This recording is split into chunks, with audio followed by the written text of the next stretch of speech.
Alors dans cette vidéo, je vais corriger donc la partie B, exercice 1 et 2, mais aussi le 1 de la partie C. La partie 2, comme dit, on fera la construction ensemble.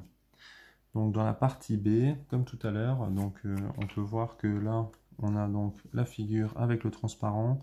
Donc si je le mets dessus, donc je vais essayer de me mettre le plus précisément possible. Si je pique ici et que je tourne de 90 degrés, on voit ici donc que la figure de fin et la figure de départ se superposent parfaitement.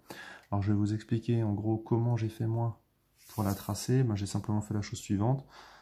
J'ai imaginé déjà poser mon équerre, puisqu'on m'a dit ici que c'est 90 degrés dans le sens des aiguilles d'une montre. Donc sens des aiguilles d'une montre, ça veut dire que c'est comme ça. Il faut savoir que c'est le sens contraire au sens mathématique. Et donc à chaque fois, on imagine centre et on regarde le point qui nous intéresse, donc ici. Alors comme on a les carreaux, on peut s'aider aussi un petit peu. Par contre, la manière de compter, elle est un peu particulière. Par exemple ici, si je monte de 1, je vais à gauche de 1. Si je tourne de 90, quand je monte, ça correspond à aller à droite. Et quand je vais à gauche, ça correspond à monter. Puisque monter, je tourne à droite. Ou alors aller à gauche et je tourne.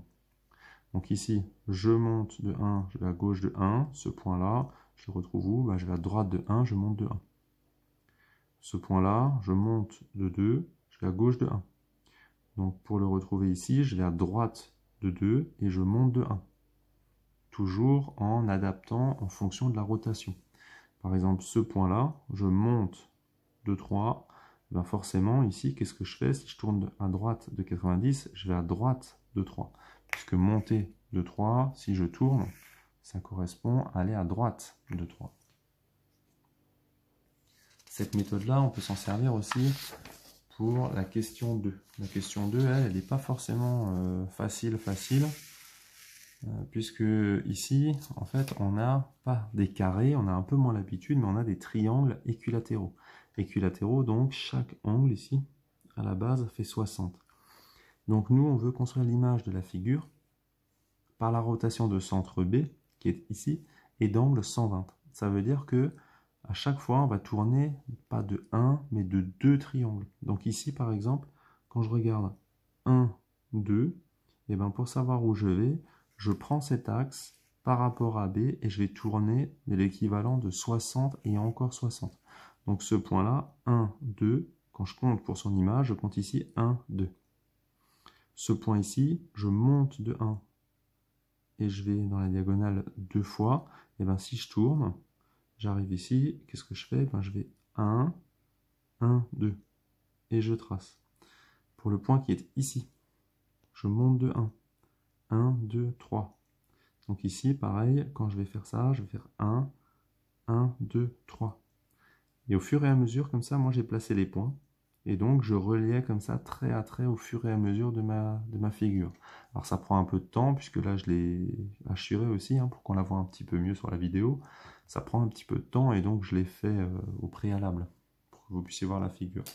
Alors, comme tout à l'heure, je vais prendre simplement les éléments de correction ici, et on va regarder ensemble un petit peu pour essayer de mieux comprendre en voyant visuellement ce qui s'est passé. Puisque la rotation en mathématiques, vous savez que ça correspond ici donc au fait de tourner par rapport à un point.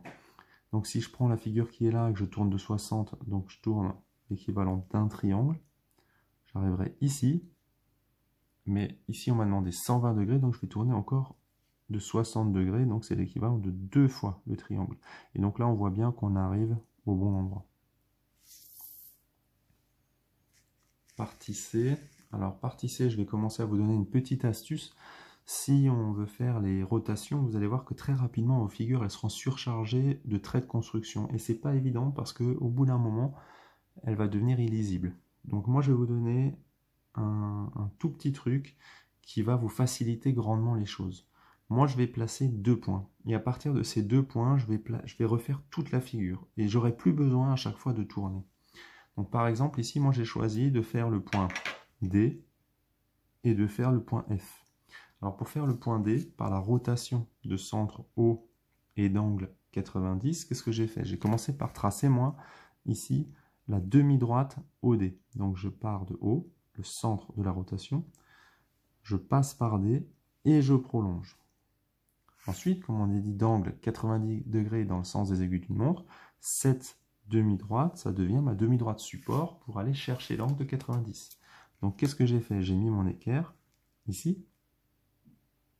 Et donc, ici, naturellement, moi, qu'est-ce que j'ai fait? J'ai tracé ici mon angle droit. Donc, je me suis positionné, là, j'ai tracé mon angle droit, et je sais que là, quelque part sur cette demi-droite, on va trouver ici D'.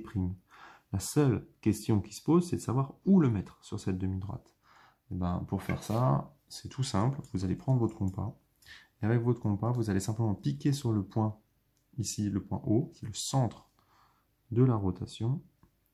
Et vous allez reporter simplement cette mesure.